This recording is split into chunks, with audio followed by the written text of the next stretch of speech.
Hi everybody, how's it going? I'm Jack Devine. Welcome back to another episode of Jacksnax. Today I'm going to walk you through kind of a basic idea about just how to form the right kind of pick attack to really get the most out of the guitar. The electric guitar, that is. The acoustic guitar is kind of its own little fiefdom unto itself, but let's take a second and really look at how the right hand and the left hand work together to create an authoritative attack on the string, okay? So stay tuned. We're going to be fixated on this note here. That G, all right? So B string, 8th fret, okay? Now, I'm assuming that everybody can put their pick on the B string and press down hard enough to make it kind of bend a little bit and then slide under the tip of our pick, all right? I use a thick pick that doesn't flex very easily at all. This is a 1.5 millimeter pick. I'll play with things up to 2 millimeters thick, you know, like even quarters, something that just doesn't give it all, because sometimes that has a great sound. So, you know, but a thin pick tends to yield a thin attack. There's a few cats that I guess, you know, probably make it work for them, but generally speaking, I like a thicker pick, okay? And I don't really apply the pressure evenly across the pick. I usually have it slightly angled, so that in addition to it going off the tip, it's also going off the side at a slight angle. All right, so this, all right, is called leading edge picking by, I guess, the foremost picking authority in the world. That's Troy Grady. And if you want to debate me on that fact, feel free. You can pick from behind like this off the trailing edge, kind of a la George Benson. I personally find this to be a freakish abomination. So if you pick like this, you're doing it wrong. No, I'm kidding. He's an incredible player and you could be too for all I know. I didn't do it, okay? So, all right, I don't do that. I would be playing. Okay, so, and I'm applying a downstroke.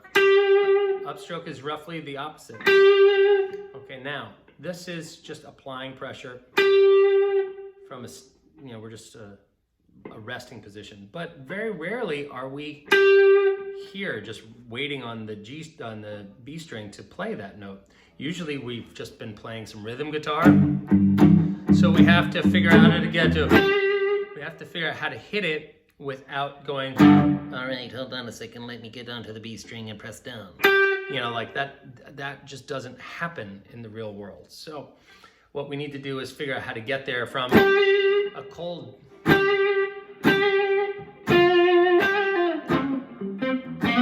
and not have it sound thin or anemic, okay? So we really needed to have some power.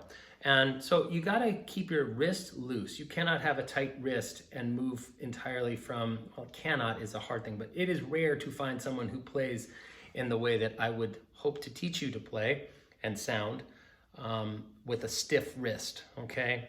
I mean, Doc Watson kind of locked his wrist up and he's a hero of mine, but I would say he's an exception rather than the rule, okay? So keep it loose, almost as if you're playing rhythm guitar when you play lead. You want to stay, you don't want to tense up, okay? That's just gonna work against you. All right, so let's just start by understanding that this is gonna sound, this is for beginners. This is gonna sound worse before it sounds better, okay? It's gonna sound awful, but my suggestion is that you kind of pretend that you're giving me the finger when you fret this with your ring. You got your ring finger on that G note, and I want you to kind of look like you're giving me the bird a little bit, okay? And we're gonna drape these fingers, and in particular the middle finger, over top of the other string. So no right hand muting involved at this point.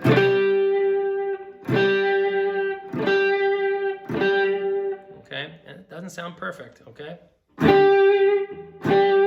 Okay, we can do it again with these three if we can get to the index finger. Middle finger, a little different, right? You're hearing some harmonics. Okay, ring finger, pinky. We should be able to get to it with any finger we want, okay? And we're really looking at getting the right hand that isn't in the equation. We're just looking at how to use these three remaining fingers, maybe the thumb,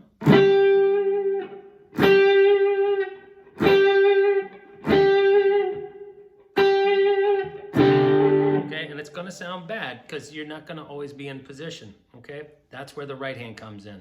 No matter what you do, you can always bring your right hand in after you strum and quiet the strings down, okay? So I use what I would call the chop or the blade of my pinky, and I'm resting here, and then usually I'll just chop and flop, okay? And I'm right there,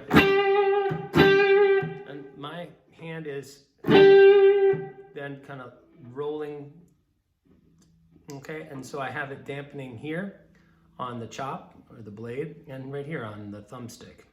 All right, so this is the drumstick, the thumbstick. This is the chubby part of your thumb. Comes right down, and that really helps to quiet these lower 3 strings. The rest of the stuff, the top strings, pretty much get handled by the high E. It's handled by the underside of the index finger, and then I'm not really hitting it. I don't know why, but the G string just doesn't seem to want to make any sound, and it's great. Thank goodness. Okay. So we're draping our left hand across, or our fretting hand for all you lefties out there. My apologies, I don't mean to be right hand biased or whatever.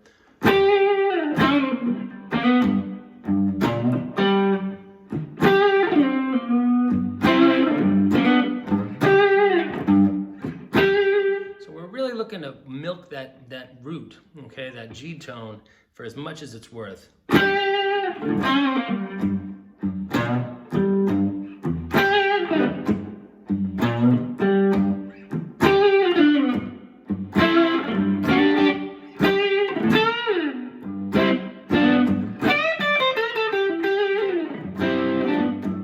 Once we start learning how to hit one note properly, that makes the idea of hitting every note with that much authority so much easier.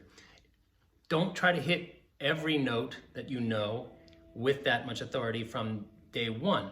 Take a small bite of this idea, just the one note. You can make a lot of music with that one note. Let's just look at it.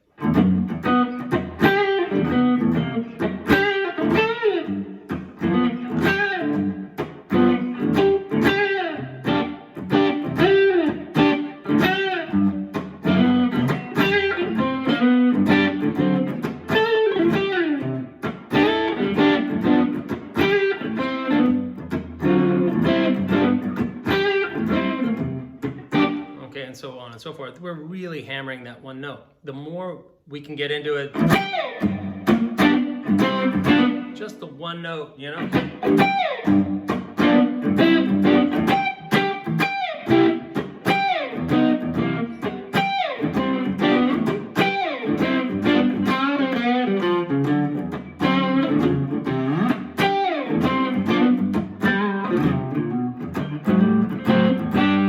Okay. So that's an octave. We can just do it with the one note. Okay, a la BB. All right, so there we are. All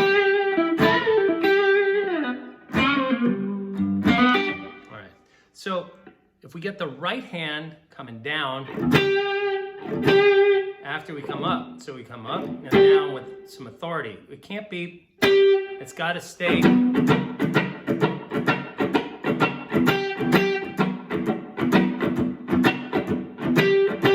We have to be thinking and feeling and kind of moving. We can't play, we can't be all uptight, and it has to happen from below the waist, folks. So let's just keep it nice and loose and sexy.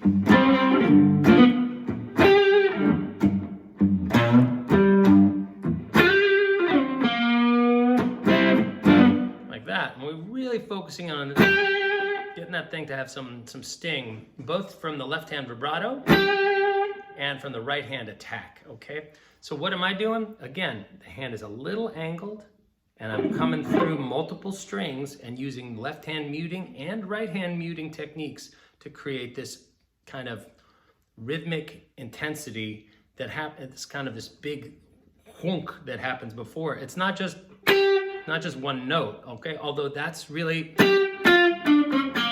we want to be able to hit clean, okay? But having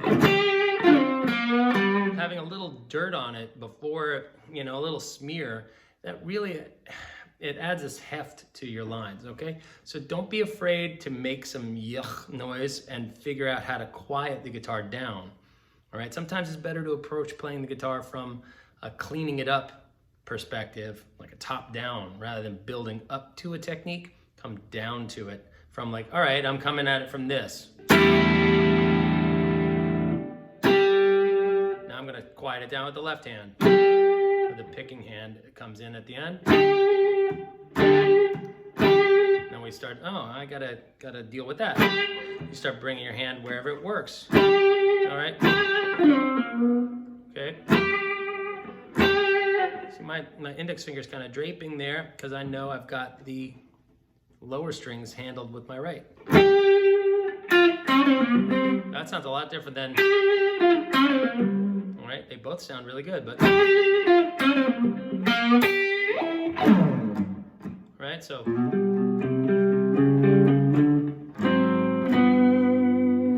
All right, that's gonna be it for today, folks. Thank you so much for tuning in to another episode of Jacksnax. If you're learning anything or liking what you're hearing or seeing, please do me a solid and press the subscribe button. I really do appreciate it. It is all I ask for this content. So there you go, folks. Thanks again. Signing off from Brooklyn, New York. This is Jack Divine. Thanks again for tuning in to another episode of Jacksnax. Cheers.